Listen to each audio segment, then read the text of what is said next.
ಇನ್ನೊಂದು ನೋಡ್ರಿ, ಈ ತರದ ಪ್ರಯತ್ನಗಳು ನಡೀತಾ ಇರ್ತವೆ. ಅವು ಬೇರೆ ಬೇರೆ ವೈಯಕ್ತಿಕ ಮಹತ್ವಾಕಾಂಕ್ಷೆ ಇರ್ಬೋದು. ಯಾರೋ ಒಬ್ರಿಗೆ CM ಆಗ್ಬೇಕಂತಿರ್ತದೆ, ಯಾರೋ ಒಬ್ರಿಗೆ DCM ಆಗ್ಬೇಕಂತಿರ್ತದೆ, ಯಾರೋ ಒಬ್ರಿಗೆ ಮಿನಿಸ್ಟರ್ ಆಗ್ಬೇಕಂತಿರ್ತದೆ, ಯಾರೋ ಒಬ್ರಿಗೆ ಏನೋ ಮಾಡ್ಬೇಕಂತಿರ್ತದೆ. ಅದು ಬೇರೆಯವ್ರ ಜೋಡಿ ದ್ವೇಷ ತೀರಿಸ್ಕೋಬೇಕಾಗಿದೆ. ಬೇರೆ ಒಬ್ರು ಒಂದು ಮಟ್ಟದವ್ರು ಮತ್ತೊಂದು ಮಟ್ಟದವ್ರಿಗೆ ಮೇಲೆ ಹೆಚ್ಚುಗಾರಿಕೆ ಸಾಧಿಸಬೇಕಾಗಿರ್ತದೆ. ಅದಕ್ಕೆ ಏನೇನೋ ಕಾರಣಕ್ಕಾಗುತ್ತೆ.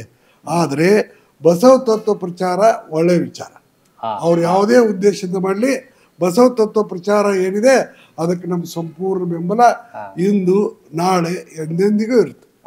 ಈ ರಾಜಕಾರಣ ಅನ್ನೋದೇ ಕೆಸರರ ಚಾಟ ಅನ್ನೋದು ನಿಮ್ಮ ಮಾತುಗಳಲ್ಲಿ ನಮಗೆ ನಾವೇನ್ ಮಾತಾಡಬೇಕಾಗಿದೆ, ಎಲ್ಲರಿಗೂ ಗೊತ್ತಿದೆ. 7 ಕೋಟಿ ಜನಕ್ಕೆ ಯಾರನ್ನಾದ್ರೂ ಕೇಳಿ. Correct I do agri sir. ಆದ್ರೆ ನೀವು ಹೇಳೋ ಮಾತಿಗೆ ಬಹಳಷ್ಟು ಬೆಲೆ ಇದೆ. ಎಲ್ಲರದು ಅಭಿಪ್ರಾಯ ಅದೇ ಇದೆ. ನಿಮ್ಮ ನಿವೃತ್ತಿಯ ನಂತರ ಶಂಕರ್ ಬಿದ್ರಿ ಅವರು ಕೂಡ ರಾಜಕೀಯಕ್ಕೆ ಬರ್ತಾರೆ.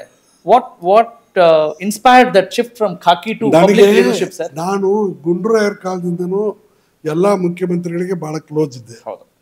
ರಾಜ್ಯದ ಆಡಳಿತ ನೋಡಿದ್ದೆ. ನನಗೇನೊಂದು ಕನಸಿತ್ತು, ಈ ಅಪ್ಪರ್ ಕೃಷ್ಣ ಪ್ರಾಜೆಕ್ಟ್ ಒಂದು ಬೇಗ ಪೂರ್ತಿ ಮಾಡಬೇಕು. ಈ ರಾಜ್ಯದಲ್ಲಿ ಔದ್ಯೋಗಿಕ ಕ್ರಾಂತಿಯನ್ನ ಉತ್ತರ ಕರ್ನಾಟಕದಲ್ಲಿ ತರಬೇಕು. ನಮ್ಮ ರಾಜ್ಯದ GDPಯನ್ನ ಫ್ರಾನ್ಸ್ ಮತ್ತು ಇಂಗ್ಲೆಂಡ್ಗಿಂತ ಹೆಚ್ಚು ಮಾಡಬೇಕಂತೂ ಇತ್ತು. ಆ ಉದ್ದೇಶದಿಂದ ನಾನು ರಾಜಕೀಯಕ್ಕೆ ಹೋಗಿದ್ದೆ. ಆದರೆ ನಾನು ಬಂದದ್ದು ಕೆಲವರಿಗೆ ಸಮಾಧಾನ ಆಗಲಿಲ್ಲ, ಅಡೆತಡೆಗಳನ್ನು ಮಾಡಿದ್ರು. ಆದರೂ ಸಹಿತ 2013ರಲ್ಲಿ ಯಾರು ಅಡೆತಡೆ ಮಾಡಿದ್ರು ಅಂತ ಹೇಳ್ಬೋದಾ? ಗೊತ್ತಿದೆ, ಎಲ್ಲರಿಗೂ ಗೊತ್ತಿದೆ. ನಾನು ಶಕ್ತಿ ಮೀರಿ ಪ್ರಯತ್ನ ಮಾಡಿ ನಾನು ಕಾಂಗ್ರೆಸ್ ಅಧಿಕಾರಕ್ಕೆ ಬಂತವಾಗ. ಆವಾಗ ಆದರೆ ಅಲ್ಲಿ ನನಗೆ ಇಷ್ಟೆಲ್ಲ ನಾನು ಸ್ವಂತ ರಾಜ್ಯದ ಎಲ್ಲ ಕಡೆ ಪ್ರಚಾರ ಮಾಡಿದ್ರು ಸಹಿತ ನನಗೆ ಒಂದು ಮುಖ್ಯಮಂತ್ರಿಗಳ ಸ್ವೇರಿಂಗಿಗೆ ಒಂದು ಇನ್ವಿಟೇಷನ್ ಕೊಡಲಿಲ್ಲ. ನನಗೆ ಮನಸ್ಸಿಗೆ ಬಹಳ ನೋವಾಯಿತು. ನಾನು ಭಾಳ ಅಷ್ಟು ಸೆನ್ಸಿಟಿವ್ ಆಗಬಾರ್ದಾಗಿತ್ತು ಅನ್ಸುತ್ತೆ. ಮುಂದೆ ನಮಗೆ ಇಲ್ಲಿಯೂ ಇದರಿಂದ ಏನಾಗಲ್ಲ ಅಂತ ನನಗೆ ಅನ್ನಿಸ್ತು. ಅದಕ್ಕೆ ಕೇಂದ್ರದಲ್ಲಿ ಕಾಂಗ್ರೆಸ್ ಸರ್ಕಾರ ಇತ್ತು, ರಾಜ್ಯದಲ್ಲಿ ಕಾಂಗ್ರೆಸ್ ಸರ್ಕಾರ ಇತ್ತು. ಆ ಟೈಮ್ನಲ್ಲಿ ನಾನು ಇಷ್ಟಪಟ್ಟರೆ ನಾನು ಕಾಂಗ್ರೆಸ್ ಸರ್ಕಾರದಲ್ಲಿ ಕೇಳಿ ಏನಾದರೂ ತಗೋಬೋದಾಗಿತ್ತು. ನಾನು ಏನೂ ಕೇಳಿಲ್ಲ, ನಾನು ಬಿಟ್ಟು ಬಂದ್ಬಿಟ್ಟೆ. ಕೇಂದ್ರದಲ್ಲಿಯೂ ಕಾಂಗ್ರೆಸ್ ಸರ್ಕಾರ ಇತ್ತು, ಮೋದಿ ಅವ್ರ ಪಿಕ್ಚರ್ ಅಲ್ಲಿ ಇರಲಿಲ್ಲ. ಮತ್ತೆ ರಾಜ್ಯದಲ್ಲಿ ಕಾಂಗ್ರೆಸ್ ಸರ್ಕಾರ ಇತ್ತು, ಅವಾಗ ನಾನು ಬಿಟ್ಟು ಬಂದೆ. ಅಂದ್ರೆ ಸರ್, ರಾಜಕೀಯದಲ್ಲಿ ಯಾವ ರೀತಿ ಸವಾಲುಗಳನ್ನ ಎದುರಿಸಿದ್ರಿ? ಪೊಲೀಸ್ ಇಲಾಖೆಗೂ ಈ ರಾಜಕೀಯ ವಿಭಿನ್ನವಾಗಿತ್ತು ಅಂತ ಇಲ್ಲಿ ಬಹಳಷ್ಟು ಅಡ್ಜಸ್ಟ್ಮೆಂಟ್ ಮಾಡ್ಕೋಬೇಕಾಗುತ್ತದೆ ಎಲ್ಲರಿಗೂ. ಮತ್ತು ಬಹಳಷ್ಟು ಪೇಷನ್ಸ್ ಇರ್ಬೇಕಾಗುತ್ತೆ, ಮತ್ತು ಬಹಳಷ್ಟು ಕಾಂಪ್ರಮೈಸ್ ಮಾಡ್ಕೋಬೇಕಾಗುತ್ತೆ. ಮತ್ತೆ ಅದರ ನಿಮ್ಮ ವ್ಯಕ್ತಿತ್ವವನ್ನು ಮರೆತು ಅದನ್ನ ಪಕ್ಷದ ವ್ಯಕ್ತಿತ್ವವಾಗಿ ಜೋಡಿಸ್ಬೇಕಾಗುತ್ತೆ. ನಿಮ್ಮ ಪಾರ್ಟಿಯವ್ರು ಕೊಲೆ ಮಾಡಿದ್ರು ಡಿಪೆಂಡ್ ಮಾಡ್ಕೋಬೇಕು, ನಿಮ್ಮ ಪಾರ್ಟಿಯವರು ಭ್ರಷ್ಟಾಚಾರ ಮಾಡಿದ್ರು ಡಿಪೆಂಡ್ ಮಾಡ್ಕೋಬೇಕು, ನಿಮ್ಮ ಪಾರ್ಟಿಯವರು ಅತ್ಯಾಚಾರ ಮಾಡಿದ್ರು ಡಿಪೆಂಡ್ ಮಾಡ್ಕೋಬೇಕು. ಅಂತ ಪರಿಸ್ಥಿತಿ ಇವತ್ತಿದೆ. ಅದರಲ್ಲಿ ನನಗೆ ಫಿಟ್ ಆಗಲ್ಲ ಅನ್ನಿಸ್ತು, ಅದಕ್ಕೆ ಬಿಟ್ಟು ಬಂದೆ ಅಷ್ಟೇ. ಓಕೆ, ಅಂದ್ರೆ ನಿಮಗೂ ಗೊತ್ತಿತ್ತು ಅನ್ಸುತ್ತೆ ಈ ವಿಚಾರಗಳೆಲ್ಲ ಮುಂಚೆ? ಈ ಮಟ್ಟಕ್ಕಿದೆ ಅಂತ ಗೊತ್ತಿರಲಿಲ್ಲ, ಗೊತ್ತಿತ್ತು. ಸ್ವಲ್ಪ ಏನೋ ಒಂದು 5-10 ಮನುಷ್ಯ ಅದನ್ನು 50% ಅಡ್ಜಸ್ಟ್ ಆಗ್ಬೋದು. ನೀವು 100% ಅಡ್ಜಸ್ಟ್ ಆಗಂದ್ರೆ ಹೇಗಾಗುತ್ತೆ? ಮತ್ತೆ ಎರಡನೇದಾಗಿ ಅದು ಮೊನೋಪಲಿ ಇದೆ. ಅವ್ರು ಯಾರು ಬೇರೆಯವ್ರನ್ನ ಬರ್ಸಲ್ಲ. ಒಬ್ಬ ಬ್ರಾಹ್ಮಣ ರಾಜಕಾರಣಿ ಬೇರೆ ಬ್ರಾಹ್ಮಣರು ಬರೋದಕ್ಕೆ ಇಷ್ಟ ಕೊಡಲ್ಲ. ಒಬ್ಬ ಲಿಂಗಾಯತ ರಾಜಕಾರಣಿ ಬೇರೆ ಲಿಂಗಾಯತ ರಾಜಕಾರಣಿ ಬೆಳಿಬಾರ್ದು ಅಂತಾನೆ. ಒಬ್ಬ ಒಕ್ಕಲಿಗ ರಾಜಕಾರಣಿ ಬೇರೆ ಒಕ್ಕಲಿಗರು ಬೆಳಿಬಾರ್ದು ಅಂತಾನೆ. ಅದೇ ರೀತಿ ಒಬ್ಬ ಕುರುಬ ರಾಜಕಾರಣಿ ಬೇರೆ ಯಾರು ಕುರುಬರು ಬರಬಾರ್ದು, ನಾನೇ ಏಕಮೇವ ಚಕ್ರವರ್ತಿ ಆಗಿರ್ಬೇಕು ಅಂತಾನೆ. ಅದು ರಾಜಕೀಯದಲ್ಲಿ ಸ್ವಾಭಾವಿಕ, ಏನ್ ಮಾಡಕ್ಕಾಗಲ್ಲ. ಸರ್, ಎಲ್ಲೋ ಅನ್ಸೋದಿಲ್ವಾ ನಿಮ್ಗೆ, ಸಂವಿಧಾನದ ಆಶಯದಂತೆ ಎಲ್ಲ ವರ್ಗಗಳಿಗೂ ಸವಲತ್ತುಗಳನ್ನ ಕೊಟ್ಟರು ಕೂಡ ಯಾಕೆ ವ್ಯಕ್ತಿತ್ವ ವಿಕಸನ ಆಗ್ತಾ ಇಲ್ಲ? ಬರೀ ಹುದ್ದೆಗಳಿಗೆ ಏರ್ತಾರೆ. ಇದೇ ಏನು ಸಂಕುಚಿತ ಭಾವನೆ, ನ್ಯಾರೋ ಮೈಂಡೆಡ್ ಇರುವಾಗ ಮನುಷ್ಯನಲ್ಲಿ ಯಾವುದೇ ಬದಲಾವಣೆ ಆಗಿಲ್ಲ. Still is A basically same. ಅವರು ಅಧಿಕಾರಕ್ಕಾಗಿ, ಸಂಪತ್ತಿಗಾಗಿ, ಸ್ವಾರ್ಥಕ್ಕಾಗಿ, ಸುಖಕ್ಕಾಗಿ ಆರೈಕೆ ಪಡ್ತಾ ಇದ್ದಾರೆ. ಇವ್ರು ಯಾರೂ ರಿಫೈನ್ ಆಗಿಲ್ಲ. ಇವ್ರು ಯಾರು ಅರವಿಂದ್ರ ಹೇಳೋದಾಗೆ ಅತಿ ಮಾನಸದ ಕಡೆ ಹೋಗಿಲ್ಲ. ಅಲ್ಲ sir, what is the root cause? ಈಗ ಸಮಾಜದಲ್ಲಿ ಈಗ ಒಬ್ಬ ಪೇಷಂಟ್ ಇದ್ದಾನೆ ಅಂದ್ರೆ ಡಾಕ್ಟರ್ ಅದಕ್ಕೆ ಹೇಗೆ ಔಷಧಿ ಕೊಡಬೇಕು ಅಥವಾ ಏನ್ ಚಿಕಿತ್ಸೆ ಮಾಡ್ಬೇಕು ಅಂತ ನೋಡ್ತಾನೆ, ಕರೆಕ್ಟ್? ಹಾಗೆ ಇಷ್ಟು ದೊಡ್ಡ ಹುದ್ದೆಯಲ್ಲಿ ಇದ್ದಂಥವ್ರು ಇರ್ಬೋದು, ವಯಸ್ಸಾದವ್ರು ಇರ್ಬೋದು, ವರ್ಗದಲ್ಲಿರೋರು ಇರ್ಬೋದು, ಇನ್ನು ಅದೇ ರೀತಿಯಾದಂತ ಭಾವನೆ. ನೋಡಿ ರಾಘವ ಸೂರ್ಯ, ನಾನು ಅನಾದ್ಮೇಲೆ ಮಕ್ಕಳಿದ್ರೆ ಮಕ್ಕಳು, ಗಂಡು ಮಕ್ಕಳಿದ್ರೆ ಗಂಡು ಮಕ್ಕಳು, ಹೆಣ್ಮಕ್ಳಿದ್ರೆ ಹೆಣ್ಮಕ್ಳು, ಮಕ್ಕಳಿಲ್ಲ ಅಂದರೆ ಸಂಬಂಧಿಕರು ಇಲ್ಲ ಅಂದರೆ ಯಾರಾದರೂ ಕೀಪೋ ಅವ್ರು ಮುಂದೆ ಬರಬೇಕು ಅಂತ ಇಷ್ಟಪಡ್ತಾರೆ. ಬೇರೆಯವ್ರಿಗೆ ಅವಕಾಶ ಕೊಡಲ್ಲ ಅವ್ರು. ಅಂದ್ರೆ ನಮ್ಮ ಶಿಕ್ಷಣ ವ್ಯವಸ್ಥೆಯಿಂದ ಹಿಂಗಾಗಿ ಶಿಕ್ಷಣ ಅಲ್ಲ, ಇವರು ನಮ್ಮ ರಾಜಕೀಯ ಪರಂಪರೆನೇ ಹಂಗಿದೆ. ಅಲ್ಲ ಸರ್, ಇದಕ್ಕೆ ಮೆಡಿಸಿನ್ ಏನಂತೀರಿ ಸರ್? ಮೆಡಿಸಿನ್ ಏನೂ ಇಲ್ಲ, ಜನ ಎಚ್ಚರಿಕಬೇಕು, ಜಾಗೃತ ಆಗಬೇಕು. ಈಗ ನೋಡಿ, ಪ್ರತಿಯೊಬ್ಬರು ತಾನು ತನ್ನ ಮಕ್ಕಳು ಆಮೇಲೆ ತನ್ನ ಮೊಮ್ಮಕ್ಕಳು ಅವ್ರನ್ನೇ ತರಕ್ಕೆ ಪ್ರಯತ್ನ ಮಾಡಕತ್ತಾರೆ.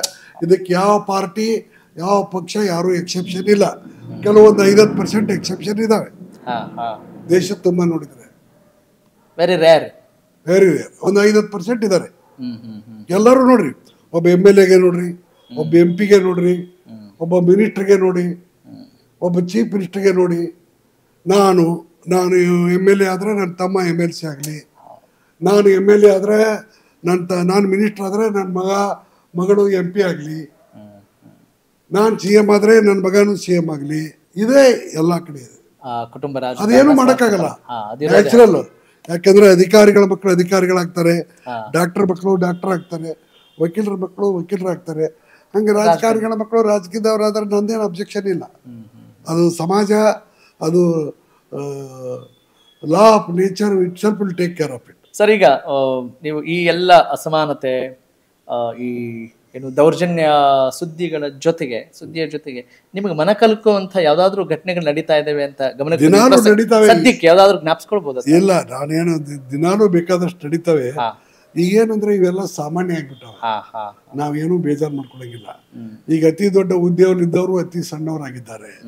ಅವರು ಎಲ್ಲ ರಾಗದ್ವೇಷ ಇಲ್ಲದೆ ಎಲ್ಲರನ್ನು ಚೆನ್ನಾಗಿ ನೋಡ್ಕೊಂಡು ಹೋಗ್ತೀವಿ, ಎಲ್ಲರ ಜೊತೆ ಸರಿಸಮನಾಗಿ ವ್ಯವಹರಿಸ್ತೀವಿ ಅಂತ ಸಂವಿಧಾನದ ಮೇಲೆ ಪ್ರತಿಜ್ಞೆ ಮಾಡಿದ್ರು.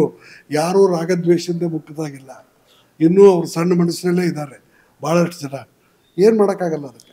ಧರ್ಮಸ್ಥಳದ ಸುತ್ತಮುತ್ತ ನಡೀತಾ ಇರುವಂತಹ ಆರೋಪಗಳ ಪ್ರಕರಣ ಕೂಡ ಸಾಮಾನ್ಯವಾಗಿದೆ ಅಂತ ಅನ್ಸುತ್ತೆ ಸರ್? ನೋಡಿ, ಅದು ಆರೋಪ ಬಂದ ಮೇಲೆ ಸರ್ಕಾರದವರು ಸೂಕ್ತ ಕ್ರಮ ಕೈಗೊಂಡಿದ್ದಾರೆ. ಒಂದು ವಿಶೇಷ ತನಿಖಾ ತಂಡವನ್ನು ನೇಮಿಸಿದ್ದಾರೆ. ಅವ್ರ ವರದಿ ಬಂದ ಮೇಲೆ ಏನಾಗುತ್ತೆ ಆಗಲಿ. ಯಾಕಂದರೆ ಈ ಅಪಾದನೆಗಳಿಗೆ ಸರಿಯಾದ ರೀತಿಯ ಕ್ರಮ ಕೈಗೊಳ್ಳೋದು ಬಿಟ್ಟರೆ ಒಂದು ಪ್ರಾಬ್ಲಮ್ ಇತ್ತು. ಸರಿಯಾದ ರೀತಿಯ ಕ್ರಮ ಕೈಗೊಂಡಿದ್ದಾರೆ. ಈಗ ಆ ತನಿಖಾ ತಂಡದ ವರದಿ ಬರೋ ತನಕ ನಾವೆಲ್ಲರೂ ಬಾಯಿ ಮುಚ್ಚಿಕೊಂಡಿರ್ಬೇಕು. ನಿನ್ನೆ ಮೊನ್ನೆ ನಡೆದಿರೋ ಪ್ರಕರಣಗಳು ಅಲ್ವಲ್ಲ ಸರ್ ಇವು? ಯಾವ ಈಗ ತನಿಖಾ ವರದಿ ಬರುತ್ತೆ ಅಂತ ಅಲ್ಲ. ಈಗ ನೋಡಿ, ಅಪಾದನೆಗಳು ಭಾಳ ಬಲವಾಗಿ ಮಾಧ್ಯಮದಲ್ಲಿ ಸಮಾಜದಲ್ಲಿ ಮಾಡ್ತಾ ಇದ್ದಿದ್ದರಿಂದ ವಿಚಾರಣೆ ಮಾಡಲಿಕ್ಕೆ ಒಂದು ತಂಡ ಮಾಡಿದ್ದಾರೆ. ಒಳ್ಳೆಯ ಅಧಿಕಾರಿಗಳಿದ್ದಾರೆ. ಅವ್ರು ಏನು ತನಿಖಾ ಮಾಡ್ತಾರೆ, ಅವ್ರ ತನಿಖಾ ವರದಿ ಬರಲಿ, ಬಂದ ಮೇಲೆ ಏನು ಮಾಡೋಕ್ಕೆ ನೋಡೋಣ ಅಂತ. ಎಲ್ಲೋ ಎನ್ಕ್ವೈರಿ ಸರಿಯಾಗಿ ನಡೆದಿಲ್ಲ ಅಂತ ನಿಮ್ಗೂ ಅನ್ಸಿದ್ಯಾ ಸರ್ ಈ ವಿಚಾರದಲ್ಲಿ? ಇಲ್ಲ, ಯಾರು ಬಂದು ನಾಳೆ ಏನೋ ಪರಮಾತ್ಮ ಬಂದು ಮಾಡ್ಬೇಕೇನ್ರಿ? ಈ ನಮ್ಮ ರಾಜ್ಯದಲ್ಲಿ ಇರ್ತಕ್ಕಂಥ ಬೆಸ್ಟ್ ಅಧಿಕಾರಿಗಳನ್ನು ಕೊಟ್ಟಿದ್ದಾರೆ ಎನ್ಕ್ವೈರಿಗೆ. ಇನ್ನೇನು ಬೇರೆ ಯಾರು ಕೊಡೋಕ್ಕಾಗತ್ತಾ? ಹಾಗಾದ್ರೆ ಮಿಸ್ಸಿಂಗ್ ಕಂಪ್ಲೇಂಟ್ಸ್ ಎಲ್ಲ ಸುಳ್ಳು ಅಂತೀರಾ? ನಾ ಹೇಳಿದ್ದೆಲ್ಲ, ಅವ್ರ ವರದಿ ಬರೋ ತನಕ ಏನು ಮಾತಾಡೋಕ್ಕಾಗಲ್ಲ ಅಂತ. ಈಗ ನಾ ಏನು ಗೊತ್ತಿಲ್ಲ ಸುಳ್ಳು ನಿಜ ಅಂತ ನಾನು ಜಜ್ಮೆಂಟ್ ಇಲ್ಲೇ ಕೂತ್ ಹೆಂಗೆ ಪಾಸ್ ಮಾಡೋಕ್ಕಾಗತ್ತೆ? ಅಂದ್ರೆ ನಿಮ್ಮ ಆಲೋಚನೆಗಳನ್ನು ಶೇರ್ ಮಾಡ್ಬೋದು. ಇಲ್ಲ, ಬೇರೆ ಸತ್ಯ ಬೇರೆ. ಈಗ ನಂದು ಹೇಳೋದೇನಂದ್ರೆ, ಅದರ ಪರಿಶೀಲನೆ ಮತ್ತು ತನಿಖೆ ಮಾಡಲಿಕ್ಕೆ ಮಾಡಿರ್ತಕ್ಕಂಥ ವ್ಯವಸ್ಥೆ ಸರಿಯಾದ ಕ್ರಮ. ತನಿಖೆ ಮಾಡಿ ರಿಪೋರ್ಟ್ ಬಂದ ಮೇಲೆ ಅದ್ರ ಪ್ರಕಾರ ಕ್ರಮ ಕೈಗೊಳ್ಳಿ. ಅಲ್ಲ, ಈ ಮುಂಚೆ ಫೈನ್ ಸರ್, ಆದ್ರೆ ಬಹಳಷ್ಟು ಇಂಥ ದೊಡ್ಡ ಮಟ್ಟದ ನ್ಯೂಸ್ ಆಗ್ತಿದೆಯಲ್ಲ ಸರ್. ನಾವು ಇಪ್ಸ್ ಅಂತ ನಾವು ಯಾವುದೋ ಆಲೋಚನೆ ಮೇಲೆ ಹೋಗ್ಬಾರ್ದು, ನಮ್ಮ ವೈಯಕ್ತಿಕ ಅಭಿಪ್ರಾಯದ ಮೇಲೆ ಹೋಗ್ಬಾರ್ದು. ಈಗ ತನಿಖಾ ತಂಡ ಮಾಡ್ತಾ ಇದ್ದಾರೆ, ಇಂಪಾರ್ಷಿಯಲ್ ಇದೆ ಮತ್ತು ಒಳ್ಳೆಯ ಅಧಿಕಾರಿಗಳಿದ್ದಾರೆ. ಅವ್ರು ತನಿಖಾ ವರದಿ ಬರಲಿ, ಬಂದ್ಮೇಲೆ ಏನು ಮಾಡ್ತಾರೆ. ಧರ್ಮಸ್ಥಳ ಪ್ರಕರಣ ಇದು ಬಹಳ ಸೆನ್ಸಿಟಿವ್, ಹಾಗಾಗಿ ನಾನು ಸ್ವಲ್ಪ ಹುಷಾರಾಗಿ ಮಾತಾಡಬೇಕು ಅಂತ ಏನಾದ್ರು ಶಂಕರ್ ಬಿದ್ರಿಯವ್ರಿಗೆ ಅನಿಸ್ತಾ ಇದೆಯಾ? ಹುಷಾರಾಗಿ ಮಾಡೋ ಪ್ರಶ್ನೆ ಏನಿದೆ? ನಾನು ಹೇಳಿದ್ದೆಲ್ಲ, ತನಿಖಾ ವರದಿ ಬರಲಿ, ಅದ್ರ ಮೇಲೆ ಅದ್ರ ಪ್ರಕಾರ ಕ್ರಮ ಕೈಗೊಳ್ಳಿ. ಇದರಲ್ಲಿ ಈಗ ನೋಡ್ರಿ, ಯಾವುದೋ ಒಂದು ಕಾಲಕ್ಕೆ ನಿಜಾಮನ ಕಾಲಕ್ಕೆ ಹಿಂಗಾಯ್ತು, ಅಕ್ಬರ್ ಕಾಲಕ್ಕೆ ಹಿಂಗಾಯ್ತು ಅಂತ ಈ ಕಂಪ್ಲೇಂಟ್ ಕೊಟ್ರೆ ಪರಿಶೀಲನೆ ಮಾಡಕ್ ಹಚ್ಚಿದ್ದಾರೆ, ಪರಿಶೀಲನೆ ಮಾಡಿ ಕ್ರಮ ಕೈಗೊಳ್ತಾರೆ. ಅಲ್ಲಿ ತನಕ ಪೇಷನ್ಸ್ ಇರಬೇಕು. ಆ ಪರಿಶೀಲನೆ ಪ್ರಕ್ರಿಯೆ ಮೇಲೆ ಶಂಕರ್ ಬಿದ್ರಿ ಅವ್ರಿಗೆ ಎಷ್ಟು ನಂಬಿಕೆ ಇದೆ? ನನಗೂ ಸಂಪೂರ್ಣವಾದ ನಂಬಿಕೆ ಇದೆ, ಅದಕ್ಕೇನು ಇಲ್ಲ ಅಂತ ಹೇಳಿದ್ರೆ. ಯಾಕೆ ಏನು ಅವ್ರು ನಂಬದೇ ಇರ್ಲಿಕ್ಕೆ ಏನು ಕಾರಣ ಇದೆ? ಅಂದ್ರೆ ಇಷ್ಟು ಡಿಲೇ ಆಗ್ತಾ ಇರೋದಕ್ಕೆ ಡಿಲೇ ಆಗತ್ರಿ. ಇನ್ನು 1979ರಲ್ಲಿ ಇಂದಿರಾ ಗಾಂಧಿ ಅವ್ರು ಹೋಗಿದ್ರು ಬೆಲ್ಚಿ ಅಂತ ಬಿಹಾರಕ್ಕೆ. ಅದೇ ಪ್ರಕರಣ ಇನ್ನೂ ಫೈನಲ್ ಆಗಿಲ್ಲ. 1988ರಲ್ಲಿ ರಾಜೀವ್ ಗಾಂಧಿ ಅವ್ರ ಮೇಲೆ ಬೋಫೋರ್ಸ್ದು ಆಪಾದನೆ ಮಾಡಿದ್ರು, ಅದೇ ಇನ್ನೂ ಫೈನಲ್ ಆಗಿಲ್ಲ. ಈ ಲಾಲು ಪ್ರಸಾದ್ ಮೇಲೆ ಚಾರ ಹಗರಣ ಅಂತ ಮಾಡಿದ್ರು, ಅದು ಇನ್ನೂ ಫೈನಲ್ ಆಗಿಲ್ಲ. ಅಂತದ್ರಾಗೆ ಇದು ಫೈನಲ್ ಹೆಂಗಾಗುತ್ತೆ ಹೇಳಿ ನೋಡೋಣ. ನಮ್ಮ ದೇಶದಲ್ಲಿ ಆ ತರದ ನ್ಯಾಯಾಂಗ ವ್ಯವಸ್ಥೆ ಇದೆ, ಅದರಲ್ಲಿ ಅದ್ರ ಪ್ರಕಾರ ನಡಿಬೇಕಾಗುತ್ತಲ್ಲ. ನೀವೊಂದ್ಸಲ ಹೇಳ್ತೀರಿ, ತಿರುಪತಿ ತಿಮ್ಮಪ್ಪನೇ ಬಂದ್ ಪ್ರಧಾನಿ ಆದ್ರೂ ಕಾನೂನು ವ್ಯವಸ್ಥೆ ಸರಿಯಾಗಿಲ್ಲ ಅಂದ್ರೆ ಎಲ್ಲಾ ಕೂಡ ಹಾಳಾಗಿ ಹೋಗುತ್ತೆ. ಏನು ಮಾಡಕ್ಕಾಗಲ್ಲ, ಏನು ಮಾಡಕ್ಕಾಗಲ್ಲ. ತಿರುಪತಿ ತಿಮ್ಮಪ್ಪ ಅಲ್ಲ, ಸಾಕ್ಷಾತ್ ಅವರಪ್ಪ ಬಂದ್ರು ಅವ್ರು ಆಗಲ್ಲ. ಯಾಕಂದ್ರೆ ಎಲ್ಲಿವರೆಗೆ ದುಷ್ಟರಿಗೆ ಶಿಕ್ಷೆ ಆಗಲ್ಲ, ಶಿಷ್ಟರಿಗೆ ರಕ್ಷಣೆ ಆಗಲ್ಲ, ಜನರಿಗೆ ನ್ಯಾಯ 1 ವರ್ಷ 2 ವರ್ಷದ ಅವಧಿಯಲ್ಲಿ ಸಿಗಲ್ಲ, ಅಲ್ಲಿ ತನಕ ಏನು ಮಾಡಕ್ಕಾಗಲ್ಲ.